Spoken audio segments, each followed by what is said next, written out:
ونستغفره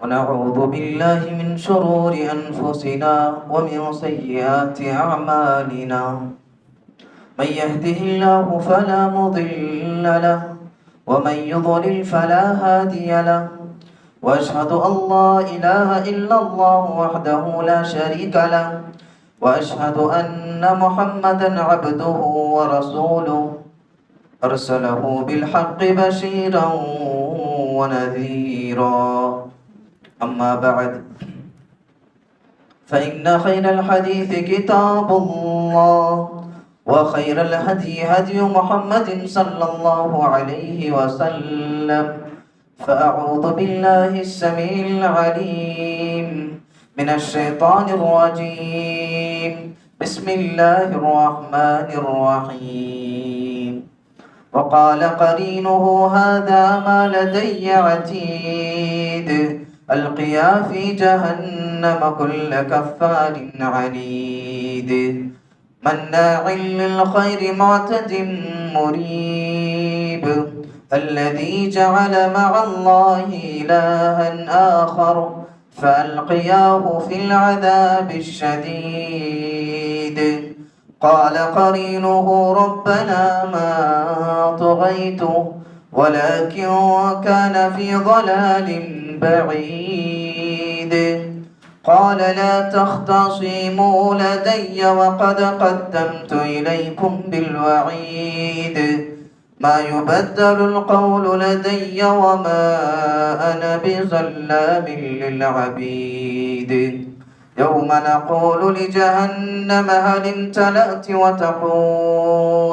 وتقول هل من مزيد وأزلفت الجنة للمتقين غير بعيد هذا ما توعدون لكل أواب حفيظ من خشي الرحمن بالغيب وجاء بقلب منيب ادخلوها بسلام ذلك يوم الخلود. وقال الله تبارك وتعالى في كلامه المجيد حافظوا على الصلوات والصلاة الوسطى وقوموا لله قانتين. ہر قسم کی تعریف رب العالمین کے لیے لائق و زیبا ہے۔ درود و سلام کا نزول ہو تمام انبیاء کرام پر، خصوصیت کے ساتھ میرے اور آپ کے نبی آخر الزمان محمد مصطفیٰ صلی اللہ علیہ وسلم پر۔ محترم سامعین اکرام، اقامت صلاۃ معنی و مفہوم، یہ ہمارا اس عنوان پر تیسرا پارٹ ہے۔ اقامت صلاۃ کے بارے میں بہت ساری باتیں ہم سن چکے ہیں۔ نماز کو شروط، ارکان، واجبات، سنن کا لحاظ کرتے ہوئے خشوع اور خضوع کے ساتھ ادا کرنا، اور نمازوں کو وقت مقررہ پر با جماعت ادا کرنا، یہ اقامت صلاۃ میں داخل ہے۔ تو محترم سامعین، آج میں آپ کے سامنے نمازوں کو ان کے اوقات پر ادا کرنا، با جماعت ادا کرنا، انشاءاللہ اس کی وضاحت کروں گا۔ میں نے سورہ بقرہ کی جو آیت کریمہ تلاوت کی، اللہ سبحانہ و تعالی اس آیت کریمہ میں فرماتا ہے حافظوا علی الصلوات والصلاة الوسطى وقوموا للہ قانتین۔ اللہ سبحانہ و تعالی فرماتا ہے کہ تم نمازوں کی حفاظت کیا کرو اور درمیان والی نماز کی بھی حفاظت کرو، وقوموا للہ قانتین، اور جب اللہ کے دربار میں آؤ تو بڑے ادب کے ساتھ رب العالمین کے فرما بردار ہو کر کے کھڑے ہو جاؤ۔ محترم سامعین، اس آیت کریمہ میں نمازوں کی حفاظت کرنے کا حکم دیا گیا ہے۔ محافظت صلاۃ سے کیا مراد ہے؟ محافظت صلاۃ سے سب سے پہلی چیز جو مراد ہے وہ یہ کہ نماز کو ان کے اوقات پر ادا کیا جائے۔ نماز کے اوقات ہم جانتے ہیں، فجر، ظہر، عصر، مغرب، عشاء، ان کا وقت بھی ہم جانتے ہیں۔ تو ان کے جو اوقات ہیں انہی اوقات پر نماز ادا کرنا، اور ہم اپنے آپ کو ان اوقات میں فارغ رکھنا چاہیے۔ ہمیں سے بہت سارے افراد دنیاوی بہت سارے کاموں میں مصروف ہوتے ہیں، بہت سارے لوگ جو ہے مختلف قسم کے جابز کرتے ہیں، تو ایسے موقع پر ہمیں نمازوں کے جو اوقات پہلے ہی سے ہمیں پتہ ہے، تو ہمیں ان اوقات میں اپنے آپ کو فارغ رکھنا چاہیے۔ جو بھی ہم کام کرنے کا پلان کرتے ہیں تو نماز کے اوقات ہمارے ذہنوں میں سب سے پہلے آنا چاہیے کہ ظہر کا وقت کب ہے، عصر کا وقت کب ہے، تو ان اوقات میں میں اپنے آپ کو فارغ رکھوں گا اور ان اوقات میں میں نماز ادا کروں گا۔ تو نمازوں کو ان کے اوقات پر ادا کرنا یہ سب سے پہلی چیز ہے محافظہ صلاۃ میں۔ اور دوسری جو چیز ہے نمازوں کی حفاظت کرنا، اس سے ایک چیز یہ بھی مراد ہے کہ جب ہم مسجد کو آئیں تو ہمارے ذہنوں میں دوسرے خیالات نہیں ہونا چاہیے۔ جو بھی دنیاوی خیالات ہیں، جو بھی برے وسوسے ہیں، ان تمام چیزوں کو الگ رکھ کر کے ہمارے ذہنوں میں نماز ادا کرنا یہی ہمارے ذہن میں ہونا چاہیے۔ نماز ادا کرنے کے نیت سے، ارادے سے مکمل طور پر تیار ہو کر کے آنا چاہیے۔ اس کے ذریعے سے ہم اپنے نمازوں کی حفاظت کر سکتے ہیں۔ اسی طرح نمازوں کی حفاظت میں یہ بھی چیز ہے کہ جب ہم نماز کو شروع کرتے ہیں تو نماز کو مکمل اطمینان کے ساتھ ادا کیا جائے۔ جو بھی ارکان ہیں، واجبات ہیں، سنن ہیں، ان تمام چیزوں کو صحیح طور پر ادا کیا جائے۔ نماز کا ہر رکن مکمل اطمینان کے ساتھ، سکون کے ساتھ ادا کیا جائے۔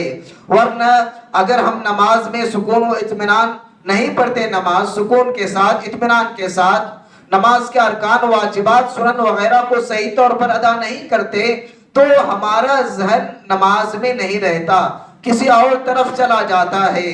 جب ہم ذہنی اعتبار سے نماز میں داخل نہیں ہوتے تو ایسی صورت میں شیطان جو ہے انسان کو ریاکار بناتا ہے اور نمازوں کو ذکر سے غافل کر دیتا ہے۔ ہماری نمازوں میں ذکر بھی ختم ہو جاتا ہے، چلا جاتا ہے۔ تو نمازوں کی حفاظت کرنا اس میں یہ بڑی اہم چیز ہے کہ سب سے پہلے اوقات کا خیال رکھنا، دوسرا نماز کو جیسے پڑھنے کو کہا گیا ہے ارکان، واجبات، سنن کے ساتھ اطمینان کے ساتھ ادا کرنا، اور ہمارے نمازوں میں اللہ رب العالمین کا ذکر زیادہ ہونا چاہیے۔ ذکر زیادہ ہونا چاہیے۔ ذکر اگر نہیں رہتا تو انسان ریاکاری میں مبتلا ہو جاتا ہے، اور ذکر نہ ہونے کی بنا پر سستی اور کاہلی آ جاتی ہے۔ جب سستی آ جاتی ہے، کاہلی آ جاتی ہے تو پھر ہماری نماز کا ثواب نہیں ملتا۔ پیارے نبی صلی اللہ علیہ وسلم نے فرمایا کہ جو افراد نمازوں میں سستی کرتے ہیں گویا کہ وہ کبیرہ گناہوں کے مرتکب ہیں، اور اللہ تعالیٰ نے فرمایا ان نمازیوں کے لیے ویل ہے جو اپنے نمازوں میں سستی کرتے ہیں۔ سستی کے ساتھ، کاہلی کے ساتھ، اللہ رب العالمین کا ذکر کے بغیر جو نماز ادا کرتے ہیں، ایسے افراد کے لیے جہنم میں ویل نامی جگہ ہے۔ بہرکیف محترم سامعین، نمازوں کو اپنے جو اوقات ہیں نمازوں کو کہ ان اوقات میں ہمیں نمازیں ادا کرنا چاہیے، اسی کے ذریعے سے ہم نمازوں کی حفاظت کر سکتے ہیں۔ اور دوسری جو بات اس آیت کریمہ میں کہی گئی ہے، اللہ رب العالمین نے خاص طور پر یہ کہا وَالصَّلَاةِ الْوُسْطَىٰ کہ جو درمیانی نماز ہے اس کی خاص طور پر حفاظت کیا کرو۔ درمیانی نماز سے مراد عصر کی نماز ہے، جیسا کہ ایک روایت میں پیارے نبی صلی اللہ علیہ وسلم نے فرمایا غزوہ احزاب کے موقع پر شغلونا عن الصلاة الوسطى، آپ نے فرمایا مشرکین کے بارے میں کہ مشرکین نے ہمیں درمیانی نماز سے مصروف رکھا، مشغول رکھا۔ درمیانی نماز کون سی ہے؟ آپ صلی اللہ علیہ وسلم نے اس کی وضاحت کرتے ہوئے فرمایا تھا صلاة العصر مَلَأَ اللَّهُ أَجْوَافَهُمْ وَقُبُورَهُمْ نَارًا۔ پیارے نبی صلی اللہ علیہ وسلم نے فرمایا تھا کہ ان مشرکین کی وجہ سے ہم نے عصر کی نماز چھوڑ دی، جماعت نہیں ملی، ہمیں عصر کی نماز چھوٹ گئی۔ آپ صلی اللہ علیہ وسلم نے بددعا دیتے ہوئے کہا تھا اللہ رب العالمین ان کے پیٹوں اور قبروں کو نار جہنم سے بھر دے۔ تو صلاۃ وسطیٰ سے مراد جو ہے عصر کی نماز ہے، لہذا عصر چونکہ تجارت و کاروبار کا یہ وقت ہوتا ہے اور ٹھنڈا وقت ہوتا ہے، اس میں آدمی زیادہ مصروف رہتا ہے، تو کہا گیا کہ اس نماز میں دنیا کمانے کے پیچھے، دنیا کمانے کے چکر میں اس نماز کو نہ چھوڑا جائے، اس نماز سے غفلت نہ برتی جائے، اس نماز کا خاص طور پر خیال رکھا جائے۔ وَقُومُوا لِلَّهِ قَانِتِينَ، اور جب نماز ادا کرنے کے لیے اللہ کی بارگاہ میں حاضر ہو، اللہ رب العالمین کے بارگاہ میں فرما بردار ہو کر ادب کے ساتھ کھڑا ہونا چاہیے۔ اسی طرح سورہ نساء آیت نمبر 103 میں اللہ رب العالمین نے فرمایا ان الصلاۃ کانت علی المؤمنین کتابا موقوتا، یقیناً نماز مومنوں پر وقت مقررہ پر فرض ہے۔ اس آیت کریمہ میں اللہ رب العالمین نے فرضیت کا اعلان کیا، صرف نماز فرض نہیں بلکہ نماز کو ان کے اوقات میں پڑھنا فرض ہے۔ بعض مفسرین نے اس آیت کی تفسیر کرتے ہوئے یہاں تک لکھا ہے الجمع بین الصلاۃ، یعنی دو نمازوں کو جو جمع کر کے ادا کیا جاتا ہے، ظہر عصر مغرب عشاء، مفسرین نے بات لکھی ہے کہ بغیر کسی عذر کے، بغیر کسی شرعی عذر کے دو نمازوں کو جمع کرنا یہ جائز نہیں ہے۔ اگر عذر ہے، بارش ہو رہی ہے یا پھر کوئی اور عذر، معقول شرعی عذر ہمارے پاس ہے تو جمع کر سکتے ہیں، بصورت دیگر دو نمازوں کو جمع کر کے پڑھنا مفسرین نے ناجائز قرار دیا ہے، کیونکہ دو نمازوں کو جمع کر کے جب پڑھتے ہیں تو ایک نماز جو ہے اس کے وقت پر ادا نہیں کی جاتی، اسی لیے بغیر شرعی عذر کے دو نمازوں کو جمع کر کے پڑھنے کو بعض مفسرین نے ناجائز قرار دیا ہے۔ اور یہ تعلیم ہمیں ملتی ہے کہ ہر نماز کا جو وقت مقرر ہے اس نماز کو اسی وقت میں ادا کرنا چاہیے۔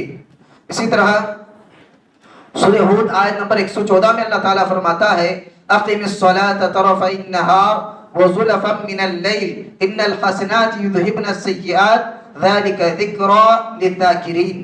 اللہ رب العالمین فرماتا ہے دن کے دونوں کناروں کی جو نمازیں ہیں ان نمازوں کو ادا کرو، قائم کرو، اور رات کے حصے میں جو نمازیں ہیں، رات کے کچھ حصوں میں نماز ادا کرو، نیکیاں برائیوں کو مٹا دیتی ہیں، نصیحت حاصل کرنے والوں کے لیے، نصیحت قبول کرنے والوں کے لیے اس میں نصیحت ہے۔ تو محترم سامعین، دن کے دونوں کناروں پر نمازیں کون سی ہیں؟ مفسرین نے لکھا ہے کہ اس سے مراد فجر اور مغرب کی نماز ہے، اور بعض مفسرین نے بات لکھی ہے کہ یہ جو آیت کریمہ ہے 5 وقت کی نمازیں فرض ہونے سے پہلے کی یہ بات ہے، اس لیے کہ پہلے جو نمازیں تھیں وہ صرف 2 نمازیں تھیں، 5 وقت کی نماز فرض ہونے سے پہلے 2 وقت کی نمازیں فرض تھی۔ پہلی نماز سورج کے نکلنے سے پہلے، طلوع ہونے سے پہلے فجر کی نماز، اور ایک نماز تھی سورج کے ڈوبنے سے پہلے ایک نماز تھی، یہ 2 نمازیں تھیں۔ اس کے بعد رات میں تہجد کی نماز تھی، رات میں تہجد کی نماز ادا کیا جاتا تھا۔ تو مفسرین لکھتے ہیں 5 وقت کی جو نمازیں فرض ہیں ان نمازوں کی فرضیت سے پہلے ہی جب 2 وقت کی نماز تھی اسی وقت سے اللہ سبحانہ و تعالیٰ نے یہ تعلیم دی کہ نماز کو اس کے اوقات پر پڑھا جائے، نماز کے جو اوقات ہیں ان اوقات پر پابندی کے ساتھ پڑھا جائے۔ اور نماز کو اگر پابندی کے ساتھ پڑھا جائے تو اس کا فائدہ کیا ہوگا؟ اللہ نے فرمایا ان الحسنات یذہبن السیئات، کہ نیکیاں گناہوں کو مٹا دیتی ہیں، اور اس میں نصیحت قبول کرنے والوں کے لیے نصیحت ہے۔ اور آگے سورہ بنی اسرائیل آیت نمبر 78 میں اللہ تعالیٰ فرماتا ہے اقم الصلاة لدلوک الشمس الى غسق اللیل وقرآن الفجر ان قرآن الفجر کان مشہودا۔ اللہ رب العالمین فرماتا ہے سورج کے ڈھلنے سے لے کر کے رات کی تاریکی تک جو نمازیں ہیں ان نمازوں کو ادا کرو، اور فجر کا قرآن بھی پڑھا کرو، کیونکہ فجر کا قرآن سننے کے لیے فرشتے حاضر ہوتے ہیں۔ اس آیت کریمہ میں اللہ رب العالمین نے 5 نمازوں کا تذکرہ کیا ہے۔ اقیم الصلاۃ لدلوک الشمس الی غسق اللیل، سورج کے ڈھلنے سے لے کر کے رات کی تاریکی تک، مراد ظہر، عصر، مغرب، عشاء، یہ 4 نمازیں ہیں۔ وہ قرآن الفجر سے مراد نماز فجر ہے۔ تو ان 5 جو نمازیں ہیں، ان نمازوں کو ان کے اوقات پر ادا کرو، ان کے جو اوقات مقررہ ہیں انہی اوقات میں ان نمازوں کو قائم کیا کرو، یہ اللہ رب العالمین کا حکم ہے۔ اسی طرح اس آیت کریمہ میں ایک غور کرنے کی بات یہ ہے، فجر کی نماز بڑی اہمیت والی ہے، فجر کی نماز بڑی اہمیت والی ہے۔ یہ نماز ہے جس میں فرشتے حاضر ہوتے ہیں۔ فرشتے اس نماز میں، نماز فجر میں جو قرآن پڑھا جاتا ہے، جو قرآن سنایا جاتا ہے، اس قرآن کو سننے کے لیے آسمان سے فرشتے نازل ہوتے ہیں۔ تو ساتھیو، ہم میں سے کتنے ایسے لوگ ہیں جو نماز فجر سے غفلت برتتے ہیں، جو اپنے بستروں پر سوئے ہوئے رہتے ہیں؟ اللہ رب العالمین دیکھیے، اللہ کے فرشتے جو کبھی نافرمانی نہیں کرتے، جو اللہ کا حکم ہوتا ہے اس کو بجا لاتے ہیں، اتنے مقدس معزز فرشتے اس نماز میں، نماز فجر میں قرآن کو سننے کے لیے آسمان سے اترتے ہیں، نازل ہوتے ہیں۔ ہم اپنے بستروں پر سوئے ہوئے رہتے ہیں۔ تو ہمیں اپنا جائزہ لینا چاہیے، فجر کی نماز کتنی اہمیت والی ہے۔ ہم اسی نماز میں غفلت برتتے ہیں، اسی نماز میں سستی برتتے ہیں۔ بہرکیف ہمیں نماز کے اوقات کا خیال رکھ کر نماز کو ان کے اوقات میں پڑھنا چاہیے۔ سورہ مومنون میں اللہ تعالیٰ فرماتا ہے والذین هم علی صلواتهم یحافظون اولئک هم الوارثون الذین یرثون الفردوس هم فیہا خالدون۔ اللہ تعالیٰ فرماتا ہے والذین هم علی صلواتهم یحافظون، جو لوگ اپنے نمازوں کی حفاظت کرتے ہیں، یعنی نمازوں کو پابندی کے ساتھ ان کے اوقات پر پڑھتے ہیں، اولئک هم الوارثون الذین یرثون الفردوس، یہی لوگ جنت کے وارث ہیں، اور جنت میں جو جنت کا اعلیٰ مقام ہے فردوس، جہاں پر جنت کی بڑی بڑی نعمتیں، لذیذ نعمتیں، خوشحال نعمتیں موجود ہیں۔ جو افراد نمازوں کو پابندی کے ساتھ وقت مقررہ پر پڑھتے ہیں، ایسے افراد کے لیے جنت میں جنت الفردوس نامی مقام ہے، جو کہ جنت کا سب سے اعلیٰ مقام ہے، اور یہ جنتی لوگ وہاں پر ہمیشہ ہمیش رہیں گے۔ آگے سورہ معارج میں اللہ تعالیٰ فرماتا ہے والذین هم علی صلاتهم یحافظون اولئک فی جنات مکرمون، جو لوگ ایمان والے نمازوں کو قائم کرتے ہیں، پڑھتے ہیں، نمازوں کی حفاظت کرتے ہیں وقت مقررہ پر، اولئک فی جنات مکرمون، یہ لوگ ہیں جنہیں جنت میں بڑی عزت کی جائے گی، جنت میں ان کا بڑا مقام ہے، بڑا مرتبہ ہے، ان کی بڑی عزت کی جائے گی۔ تو ساتھیو، اللہ رب العالمین کی بارگاہ میں اگر معزز ہونا چاہتے ہیں، فرشتوں کی نگاہ میں معزز ہونا چاہتے ہیں، جنت میں عزت والے بننا چاہتے ہیں، تو ہمیں نمازوں کو ان کے اوقات پر پڑھنا ہوگا۔ اسی طرح اگر آپ احادیث کا مطالعہ کریں گے، احادیث میں بھی نماز کو ان کے اوقات پر پڑھنے کی بڑی تعلیم دی گئی ہے۔ صحیح بخاری کی روایت ہے، عبداللہ بن مسعود رضی اللہ تعالیٰ عنہ راوی حدیث ہے، فرماتے ہیں سألت النبی صلی اللہ علیہ وسلم ای العمل احب الی اللہ عز وجل، انہوں نے کہا، میں نے پیارے نبی صلی اللہ علیہ وسلم سے سوال کیا، اے اللہ کے نبی صلی اللہ علیہ وسلم، اللہ کے نزدیک سب سے زیادہ پسندیدہ عمل کون سا ہے؟ تو انہوں نے کہا الصلاۃ علی وقتها، نماز کو اس کے وقت پر ادا کرنا۔ قال ثم ایو؟ قال ثم بر الوالدین، قال ثم ایو؟ قال الجہاد فی سبیل اللہ۔ جب دوسرے بار انہوں نے سوال کیا تو آپ نے کہا والدین کے ساتھ نیکی کرنا، اس کے بعد آپ نے جہاد فی سبیل اللہ کا تذکرہ کیا۔ تو نماز کو اس کے وقت پر ادا کرنا یہ افضل اعمال میں سے ہے، سب سے افضل جو اعمال ہیں ان اعمال میں سے نماز کو اس کے وقت پر پڑھنا ہے۔ اسی طرح صحیح بخاری کی روایت ہے، ابو ہریرہ رضی اللہ تعالیٰ عنہ راوی حدیث ہیں، فرماتے ہیں کہ رسول اللہ صلی اللہ علیہ وسلم نے فرمایا یتعاقبون فیکم ملائکۃ باللیل وملائکۃ بالنہار ویجتمعون فی صلاة الفجر وصلاة العصر ثم یعرج الذین باتوا فیکم فیسألهم وهو اعلم بهم کیف ترکتم عبادی فیقولون ترکناہم وهم یصلون واعطیناہم وهم یصلون۔ اللہ رب العالمین جو ہے بعض فرشتوں کو مقرر کیا ہے، اور وہ فرشتے دن رات زمین پہ آتے ہیں اور اللہ رب العالمین کے بندوں کی خبر گیری کرتے ہیں۔ جو فرشتے دن اور رات میں لوگوں کے پاس آتے ہیں، لوگوں کے درمیان حاضر ہوتے ہیں، ان میں سے بعض فرشتے ایسے ہیں جو فجر میں آتے ہیں، بعض عصر میں آتے ہیں، اور یہ فرشتے جو باری باری آتے ہیں فجر اور عصر میں ایک جگہ اکٹھا ہوتے ہیں۔ ایک جگہ اکٹھا ہونے کے بعد جب اللہ رب العالمین کے بندوں کو عبادت میں دیکھتے ہیں، فجر میں آئے تب بھی بندے عبادت میں تھے، اور جب عصر میں جانے کا وقت ہوا تب بھی بندے اللہ رب العالمین کی عبادت میں تھے۔ اسی طرح مختلف فرشتے جو ہے نمازوں کے اوقات میں حاضر ہوتے ہیں، نماز ادا کرنے کے بعد اللہ رب العالمین کی بارگاہ میں چلے جاتے ہیں۔ جب اللہ رب العالمین ان فرشتوں سے پوچھتا ہے، سوال کرتا ہے، میرے بندوں کو تم نے کس حال میں دیکھا ہے؟ کس حال میں میرے بندوں کو چھوڑ کر کے تم میرے پاس آئے ہو؟ تو فرشتے کہتے ہیں، اے اللہ، جب ہم تیرے بندوں کے پاس چلے گئے تو وہ نماز ادا کر رہے تھے، جب ان کے پاس سے ہم آ رہے تھے تب بھی وہ نماز ادا کر رہے تھے۔ تو محترم سامعین، اگر ہم اللہ رب العالمین کے پاس اپنی اچھی رپورٹ بنانا چاہتے ہیں، اللہ رب العالمین کے پاس اپنا ایک مقام بنانا چاہتے ہیں، تو ہمیں نمازوں کو ان کے اوقات پر ادا کرنا ہوگا۔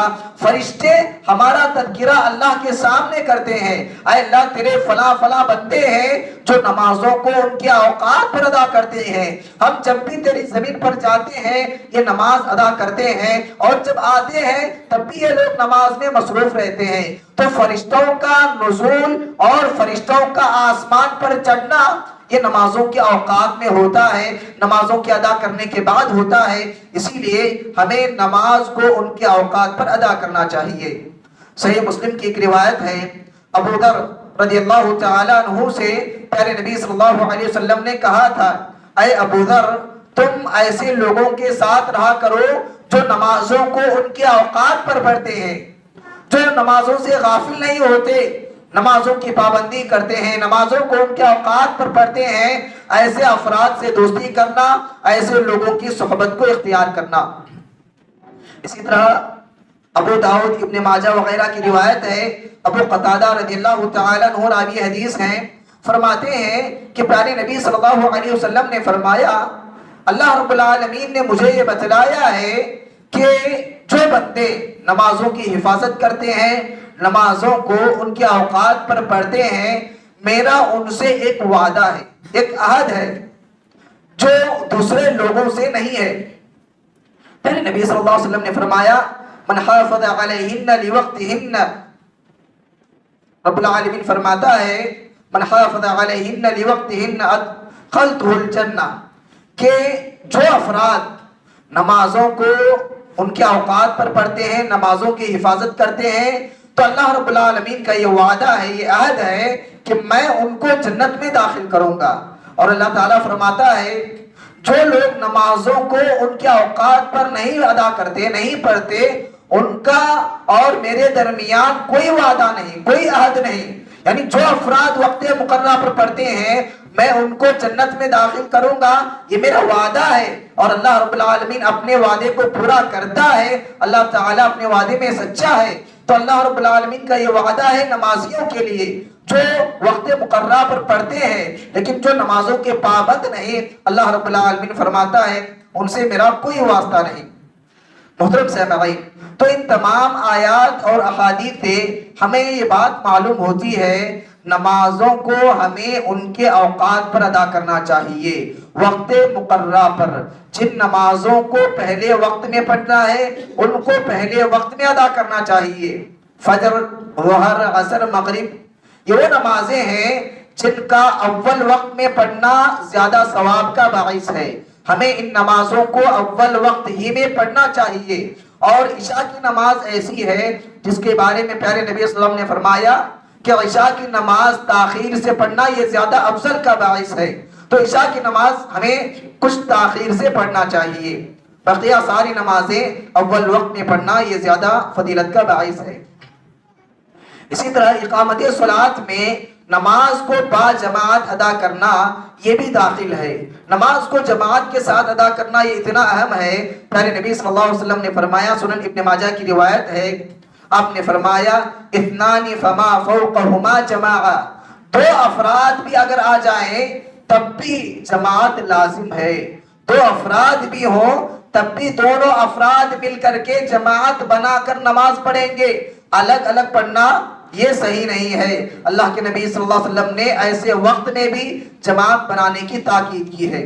اسی طرح صحیح بخاری کی روایت ہے، عبداللہ بن عمر رضی اللہ تعالیٰ عنہ راوی حدیث ہیں، فرماتے ہیں صلاۃ الجماعت تفضل صلاۃ الفرد ب27 درجہ، کہ جو نماز جماعت کے ساتھ ادا کی جاتی ہے وہ نماز تنہا پڑھی جانے والی نماز سے 27 درجے بہتر ہے، افضل ہے، فضیلت رکھنے والی ہے۔ اسی طرح صحیح بخاری کی ایک روایت میں پیارے نبی صلی اللہ علیہ وسلم نے فرمایا، جو آدمی نمازوں کو پابندی کے ساتھ ادا کرتا ہے، جماعت کا خیال رکھتا ہے، اور جب ایک نماز ادا کرتا ہے جماعت کے ساتھ، دوسری نماز کے جماعت کا انتظار کرتا ہے، تو ایسا آدمی ہمیشہ حالت نماز میں رہتا ہے۔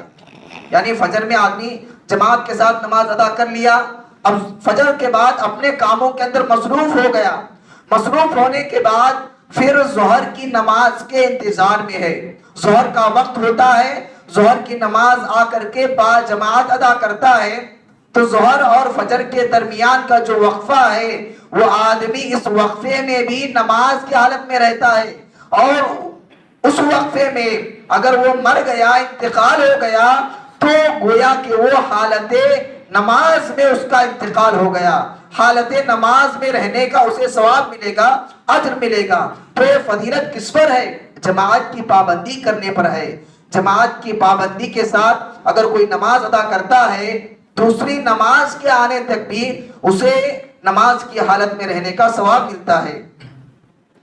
جامع الترمذی کی ایک روایت ہے، انس بن مالک رضی اللہ تعالیٰ عنہ راوی حدیث ہیں، فرماتے ہیں من صلی للہ 40 یوما فی جماعہ یدرک التکبیرۃ الاولی کتب له براءتان، براءۃ من النار و براءۃ من النفاق۔ انس بن مالک رضی اللہ تعالیٰ عنہ فرماتے ہیں، جو کوئی آدمی اللہ رب العالمین کے لیے 40 دن جماعت کے ساتھ تکبیر اولا کے ساتھ نماز ادا کرتا ہے، جو کوئی آدمی اللہ کو راضی کرنے کے لیے اخلاص کے ساتھ تکبیر اولا کے ساتھ جماعت کے ساتھ 40 دن نماز ادا کرتا ہے، تو دو چیزوں سے برات اس کے حق میں لکھ دیا جاتا ہے، یعنی دو چیزوں سے آزادی اسے مل جاتی ہے۔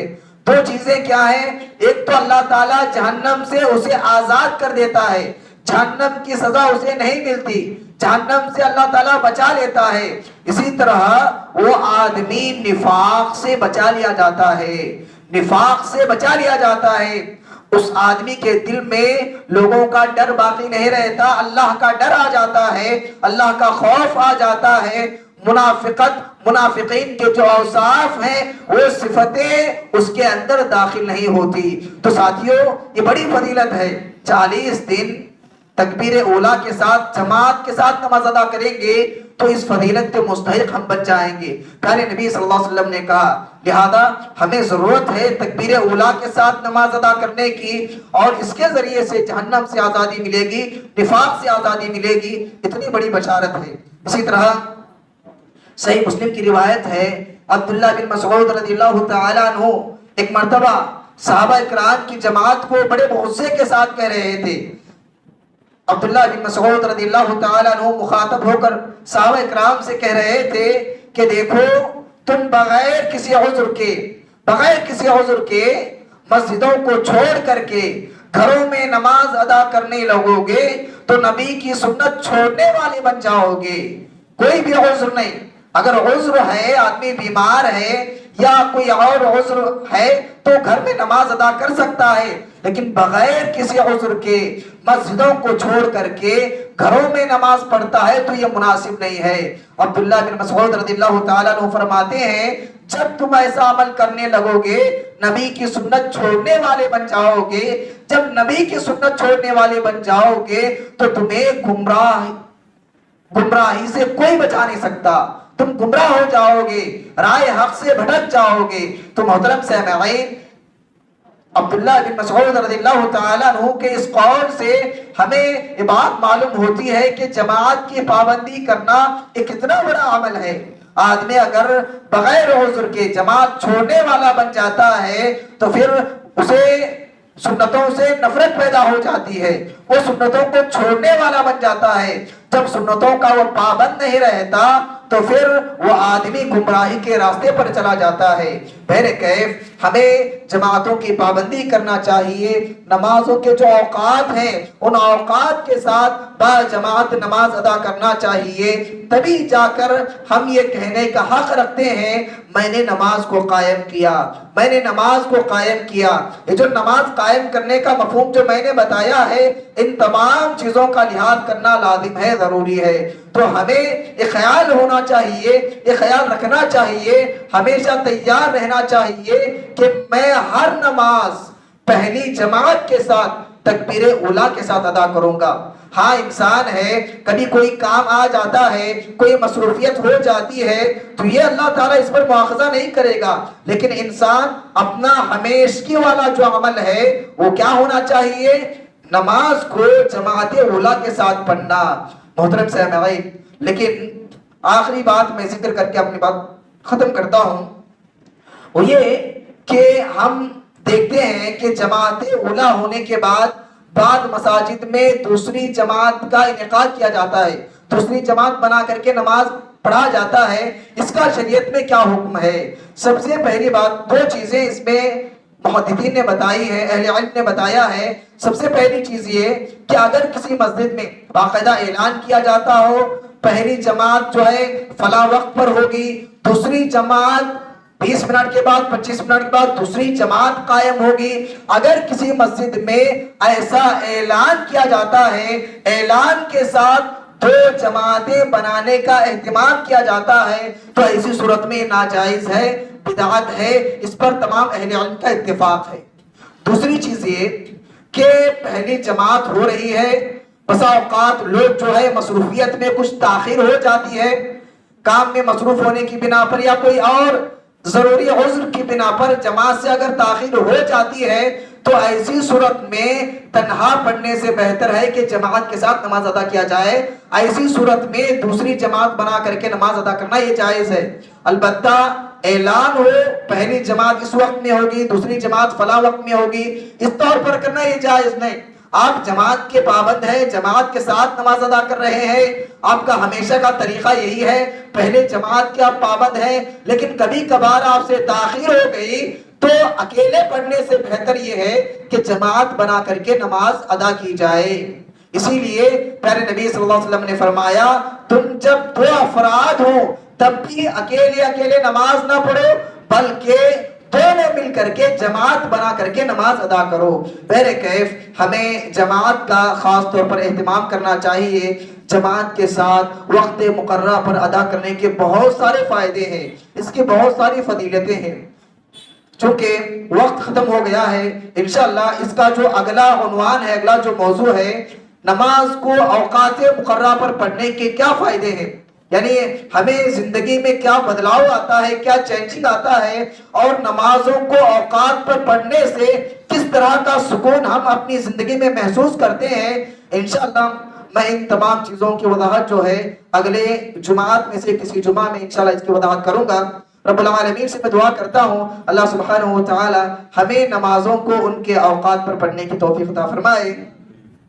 اللہ رب العالمین ہم تمام کو نماز با جماعت مل کر ادا کرنے کی توفیق عطا فرمائے۔ اللہ رب العالمین ہم تمام مسلمان بھائیوں کو نماز کے ذریعے سے جو ہمیں سبق ملتا ہے اتحاد و اتفاق کا، ہم تمام مسلمانوں کے اندر اللہ تعالیٰ اتحاد و اتفاق پیدا کرے۔ اللہ رب العالمین خیر کے کاموں میں، نیکی کے کاموں میں ہم مسلمانوں کو آپس میں ایک دوسرے کا ساتھ دینے کی توفیق عطا فرمائے۔ اللہ رب العالمین ہمیں سے ہر ایک کو گناہوں سے بچنے، نیکیوں میں آگے بڑھنے کی توفیق عطا فرمائے۔ آمین تقبل یا رب العالمین۔ وآخر دعوانا ان الحمد للہ رب العالمین۔